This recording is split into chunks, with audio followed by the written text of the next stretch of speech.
where a person, doesn't really have a year in advance to know exactly if he's got the financing, what he's going to do and what have you. And it just kind of puzzles me, as an example, if a guy gives me $500 in January, and then July he sees a piece of property, and he wants to engage in it. Well, now he gave me $500, he's excluded, because, if he became the developer in October. So, I mean, I don't understand where we're trying to go with that year preceding.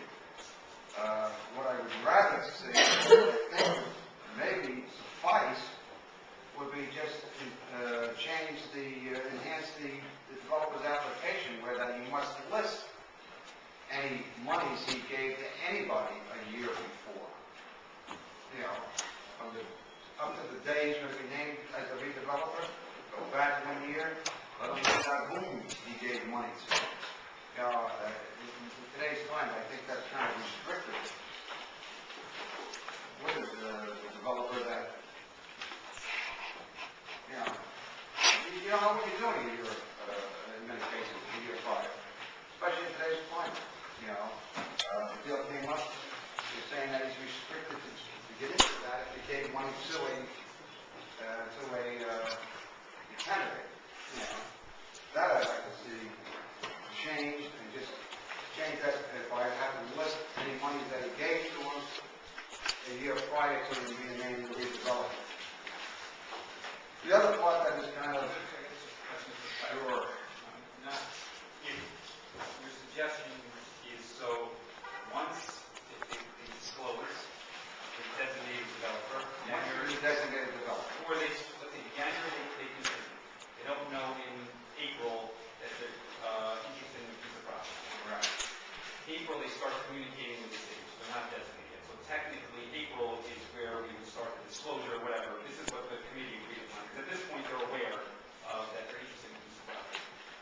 Subsequent to being designated, then they're restricted, right? Going forward. A year back. But going forward as well. Indefinitely going forward. You can have this tied up for an extremely large period of time. Why not take the time that you know that the developer is going to be a redeveloper? That's what I'm saying. Once he's a redeveloper, have him disclose back a year, and then he can go forward. I mean, we're not talking large sums of money here in any direction. But it gets some ambiguity and some confusion out of it. That's all. I see your point. I'm asking though if from the time they start the communication, then they're forbidden going forward from getting included, right? That's what you would suggest. But no, I didn't say that. I said when he gets named as a redeveloper, because talking about a project and getting it into action is two different things. You may not have the other get the funding. Yeah, I like the way he was saying. At that particular point, you shouldn't be intimidated to doing anything. When you're ready to be named a redeveloper, actually, being named, at that point, you're restricted. The problem with that is that once you start, I can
preclude from doing any development for 4 years?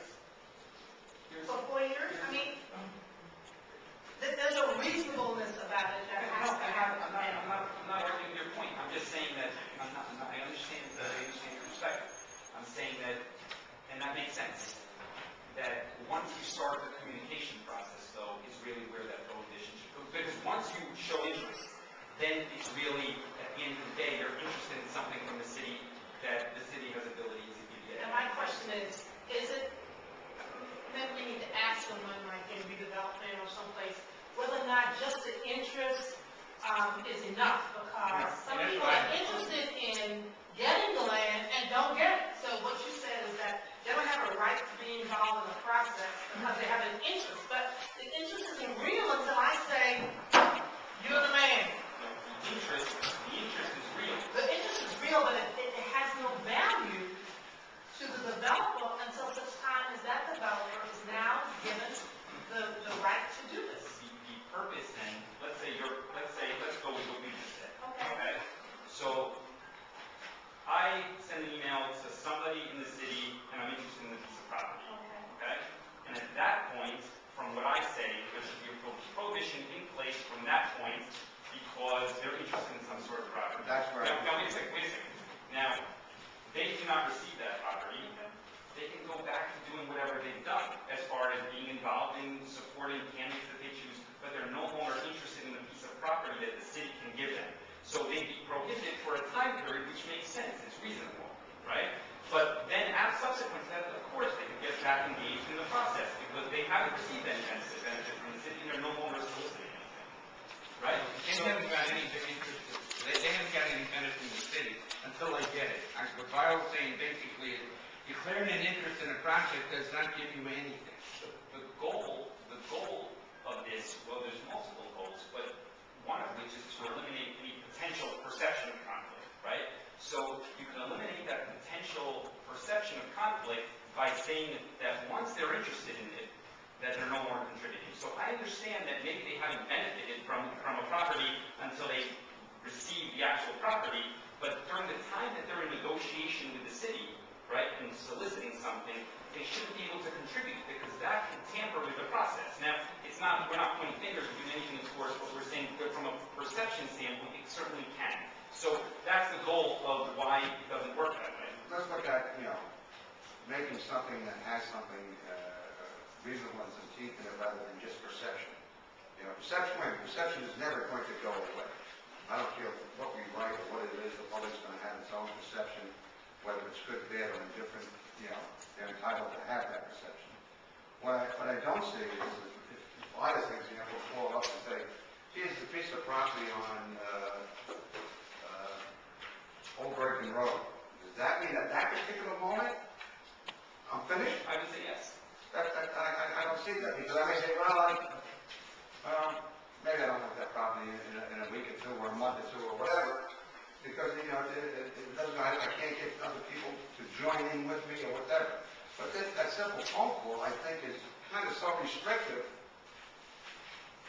in a sense, Mike, if I could, I'm going to stay on it because this is a very important and timely topic. Bill Gohan has been on the redevelopment agency, Mike is on. Peter Bennett is on, Randall is on. These folks have some experience on that side, and I think they have valuable information to share. What I'm hearing is the distinction between having an interest and negotiation of that interest. Once you start negotiating that interest, you've gone a step further than to say, I wish I could, if I could only. People will have interest in a property and all parts of the developer's dream.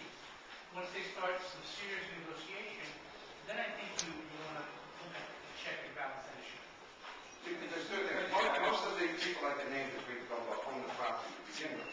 So what you're saying, from the moment they bought the property, they have an interest in something with it, so they should be explored. That's not where you're going. I want to say one thing.